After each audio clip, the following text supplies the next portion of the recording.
हम्म. तर आता सर म्हणजे आता आपण आजचा जो वेबिनार आहे त्या वेबिनारच्या रिलेटेड आपण परदेशामध्ये शिक्षणाच्या सुवर्ण संधी आहेत ते शिक्षणाच्या संधी ग्रामीण भागामध्ये मुलांना प्रॉपर मार्गदर्शन नाही होत.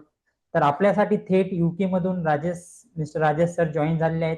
आपण त्यांना काही क्वेश्चन विचारतो म्हणजे सुरुवातीला बेसिक बॅचलर साठी असेल, मास्टर साठी एज्युकेशन प्रोसेस काय असेल, रिलेटेड ट्युशन फीज असेल, त्यानंतर तुम्हाला एक्झाम कुठली द्यावी लागेल. त्यासाठी आपल्या थेट युके मधून राजेश सर जॉईन झालेले आहेत. सर तुम्ही जे काय स्टार्ट करूया आपण. हो. हा. थँक्यू मला इन्व्हाइट केल्याबद्दल. आणि मी तुम्हाला बोललेलो आहे अगोदर ना, की हा. जितकं आपल्याला फ्री मार्गदर्शन करता येईल येस. स्टुडंटला, की जेणेकरून ही सुवर्ण संधी कशी असते स्टडी बाबतीत किंवा कामाबाबतीत, किंवा तुम्ही स्वतःची कंपनी पण इथे स्थायिक करू शकता आमच्या मदतीने किंवा आपल्या सगळ्यांच्या मदतीने. तर बऱ्याचशा मुलांना या गोष्टींची माहिती नसते. आणि माहिती नसल्या कारणाने ती ऑपॉर्च्युनिटी त्यांना कशी आहे, काय आहे त्याच्याबद्दल काहीच मग त्यांना पुढे जाता येत नाही. येस. मग हे जे वेबिनार आहे, आपलं मुख्य उद्देश काय आहे, की लोकांना हे जी इन्फॉर्मेशन आहे ते त्यांच्यापर्यंत पोचावं, जी करेक्ट इन्फॉर्मेशन आहे ती पोचावी. आणि त्यांना जर ऑपॉर्च्युनिटी आणि सुवर्ण संधी समजा पुढे जाऊन येईल, तर आपण त्यांना प्रत्येक स्टेपला आपण सपोर्ट करणार आहोत. ओके. आणि सर आणि आता काय. सर्वात एकच पॉइंट राहिला माझा. सर्वात मोठी माझी जी संकल्पना आहे की एंटरप्रेनरशिप. म्हणजे हम्म. म्हणतात ना, की आजकाल स्टार्टअपचं कल्चर खूप आहे. हो.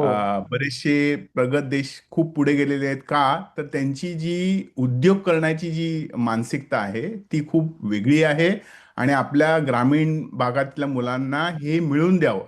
मग ते हम्म. शेती संदर्भात असो, मग आयटीच्या संदर्भात असो, असे प्रत्येक आपण सेगमेंटसाठी आपण त्यांना गाईड करू शकतो. Got it. सर आता माझा एक पहिला क्वेश्चन आहे जो म्हणजे जनरली स्टुडंटचा क्वेश्चन असतो. त्यांना परदेशामध्ये शिक्षणाची इच्छा असते भरपूर, पण त्यांच्यासाठी एक बरं. पहिली जी कुठली एक्झाम असते मग त्यांच्या सर विचारायचे पहिली एक्झाम कुठली असेल फर्स्ट कॅटेगरीमध्ये, त्याच्याबद्दल तुम्ही थोडी इन्फॉर्मेशन द्या ना म्हणजे फर्स्ट. करेक्ट. करेक्ट. आता कसं आहे ना सर, की इथे आता प्रत्येक देशात त्यांचे त्यांचे इंग्लिश लँग्वेजचे क्रायटेरिया आहेत. आता युके हा प्रामाणिक म्हणजे मुख्यतः इंग्लिश प्रधान देश आहे, जिथे ओके. हा. इंग्लिश भाषा बोलली जाते आणि they are pioneers in this. हम्म. तर त्याच्यासाठी मुख्य जे विजाची प्रोसेस असते हम्म. त्याच्यामध्ये पहिली अट या कंपनीजकडून किंवा या शिक्षण संस्थांकडून काय असते, की तुम्ही पहिल्यांदा इंग्लिश लँग्वेजची क्वालिफिकेशन दाखवा, आम्हाला हो. प्रामाणिकपणा दाखवा वगैरे, प्रमाणपत्र जे असतं ना ते. तर त्याच्यासाठी तुम्हाला IELTS नावाची एक एक्झाम आहे, PTE नावाची एक्झाम ओके. आहे. हा. तर त्याचे सगळे आपण लिंक स्टुडंट्सला परत देऊया. येस. आणि येस. हे वेबिनार नंतर आपण एक छोटीशी 4-5 स्लाईडची पॅक भरू. त्याच्यामध्ये एक स्लाईड फक्त इंग्लिश लँग्वेज क्वालिफिकेशन कुठे कुठे लागतं आणि प्रत्येक क्षेत्रात लागतं.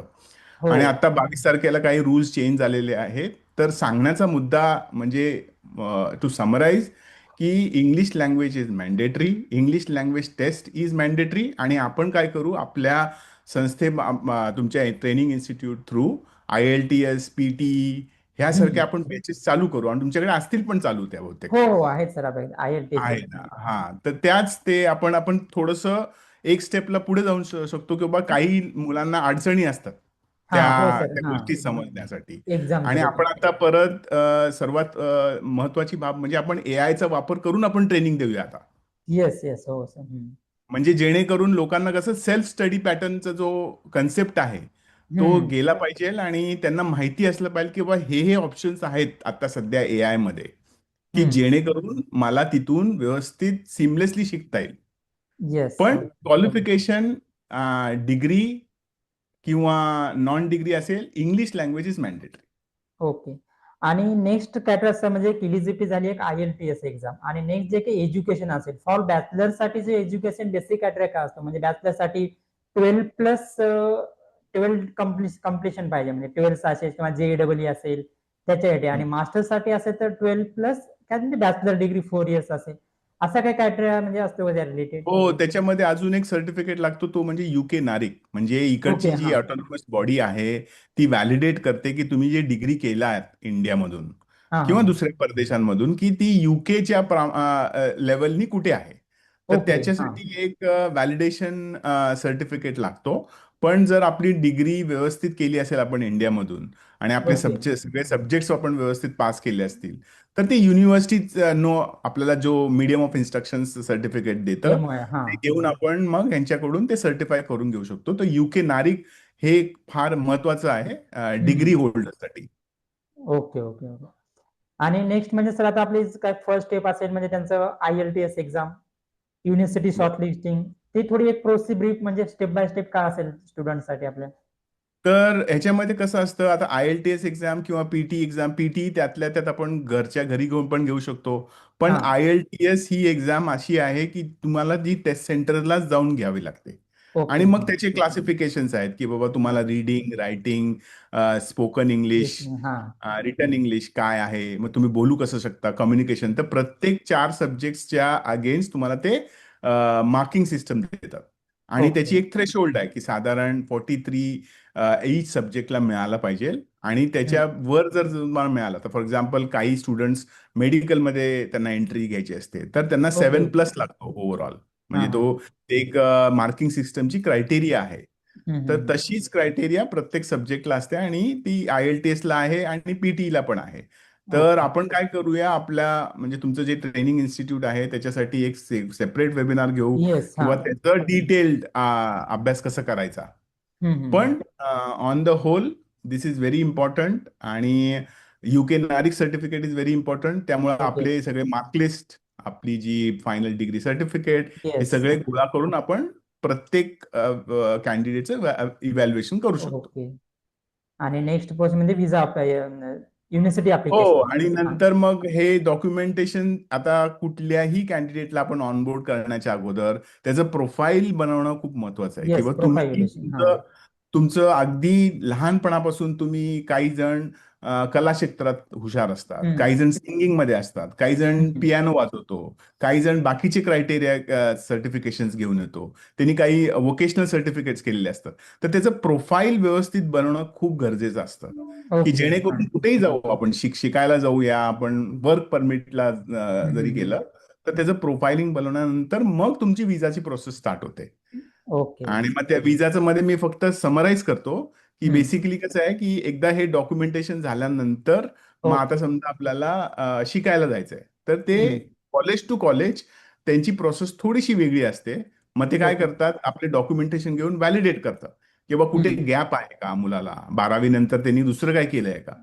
मग ओके. त्याच्यानुसार आपण काय करतो की प्रत्येक इन्स्टिट्यूटचं क्रायटेरिया प्रमाणे, आता कोणाला लॉ करायचं आहे, आता परवाच एका मुलीचं लॉचं ऍडमिशन झालेलं आहे युके मध्ये, मी हो तुम्हाला ते सर ते पाठवलंय. पाठवलंय बरोबर, पण आहे. ओके हो. पाठवलंय ना, बरोबर. तर तसं आपण क्वालिफिकेशन घेऊन मग त्यांना नेक्स्ट स्टेप करू शकतो. ऑफर लेटर आहे, ऑफर लेटर नंतर कास्ट लेटर मिळतो त्यांना. कास्ट लेटर हम्म. नंतर आपण इमिग्रेशनच्या ऑथॉरिटीकडे जाऊन ते विजा अप्रूव्ह घेऊन आपण विजा घेऊन मग आपण कंट्रीमध्ये एंट्री करतो. Okay okay. आणि त्यात म्हणजे सर तुम्ही कसं आता प्रॉपर युके मध्ये आहात, तुम्हाला जे काय आता लोकल गायडन्स पाहिजे. फॉर एक्झाम्पल हम्म. युनिव्हर्सिटी शॉर्टलिस्टिंग झाली, हो. तर त्या युनिव्हर्सिटीचं म्हणजे तिथले लेक्चर्स, सिलेबस असेल किंवा लेक्चर टाईप कसं असतं, एक्झाम पॅटर्न कसा असतो, हे आपण स्टुडंटला म्हणजे एकदम फर्स्ट म्हणजे स्टार्ट टू एंड पर्यंत पूर्ण गायडन्स, तर अकोमोडेशन आहे तिथं, फूड साठी रिलेटेड. आपलं सगळं सिस्टम आता आपण आता कन्सेप्ट केलेली आहे, हा. ती ऑनलाईन सिस्टम आहे सध्याला. येस. की आपल्याकडे पोर्टल्स आहेत की जेणेकरून तुम्हाला प्रत्येक कॉलेज दिसतं, युके मधलं, युरोप मधला ऍक्सेस देऊ शकतो.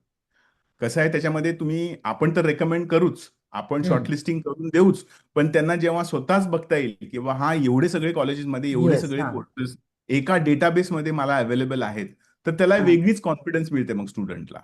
मग तो ओके. काय करतो, मग आता फॉर एक्झाम्पल आता लॉ मध्ये आहे किंवा इंजिनिअरिंग शिकायचं आहे, कोणाला मेकॅनिकल इंजिनिअरिंग शिकायचं आहे, कोणाला कोडिंग शिकायचं आहे, तर ओके. त्याला ते लाईव्हली आपण डेटाबेसमध्ये दाखवू शकतो किंवा एवढे कोर्सेस ही कॉलेज अगदी केम्ब्रिज, ऑक्सफोर्ड पासून जे नॉर्मल कॉलेज पण युके मधले आपण डेटाबेसमध्ये आपल्या आहेत.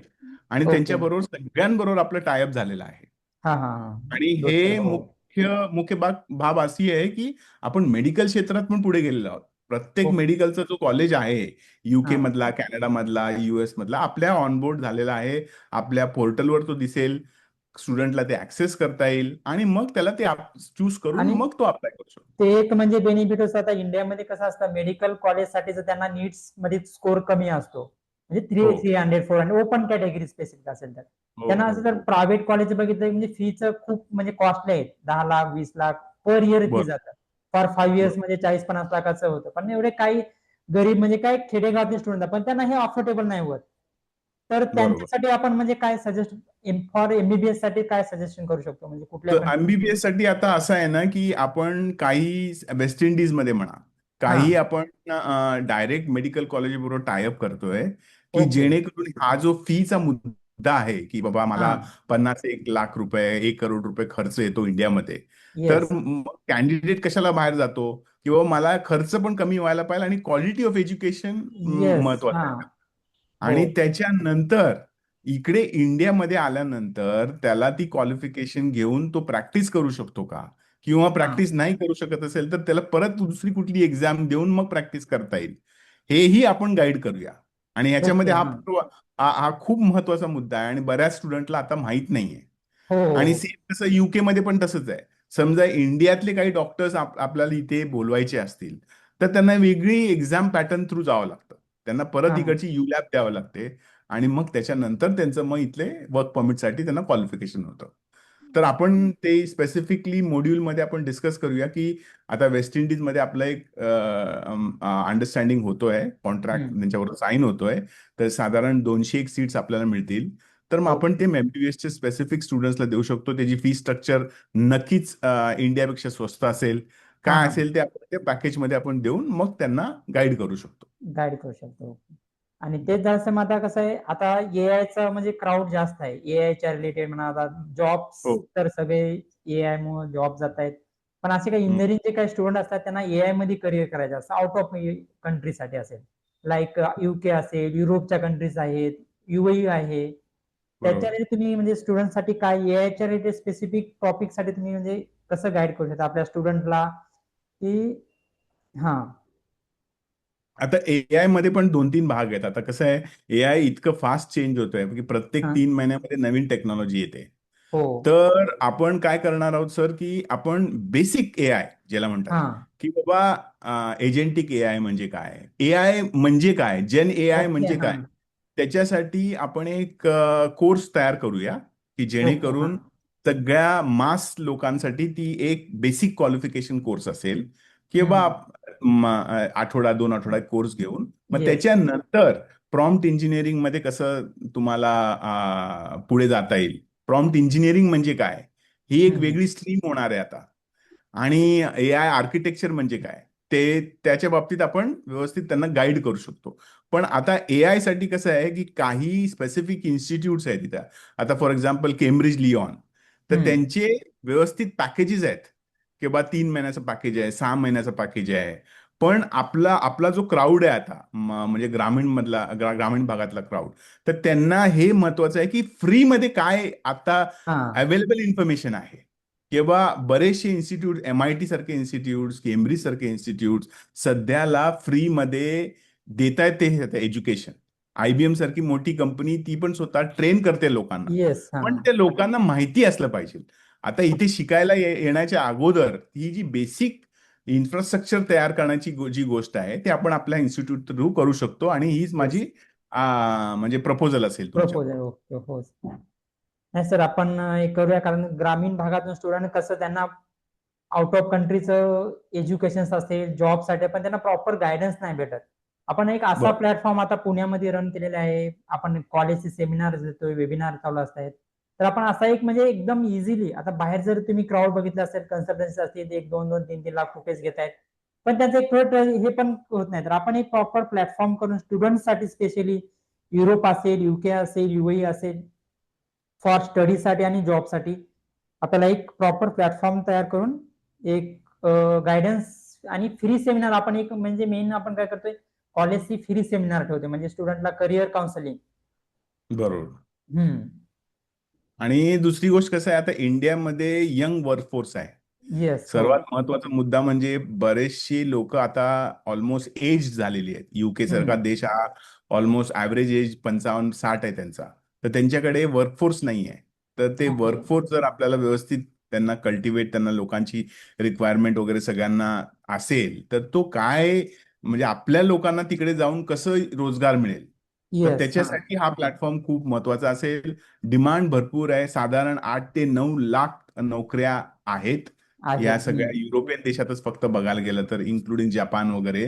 तर त्याला आपण केटर करणं खूप महत्वाचं आहे आणि येस. त्याच्यासाठी हे मार्गदर्शन खूप महत्वाचं आहे, की जेणेकरून ही फर्स्ट स्टेप होऊन जाते मग. हो. असं. चालेल सर, तुम्ही आपला वेळ काढून आम्हाला दिल्याबद्दल, आणि आपण स्टुडंटला, जे गरजू विद्यार्थी आहेत मेन म्हणजे जे खेडेगावातून बरोबर. असतात, त्यांना प्रॉपर मार्गदर्शन आपण हे फ्री सेमिनारचा कन्सेप्ट फॉरवर्ड करूया. आणि तुम्ही दिल्याबद्दल thank you so much. Okay sir. चालेल. Thank you sir. चलो, ओके, थँक्यू. Bye bye.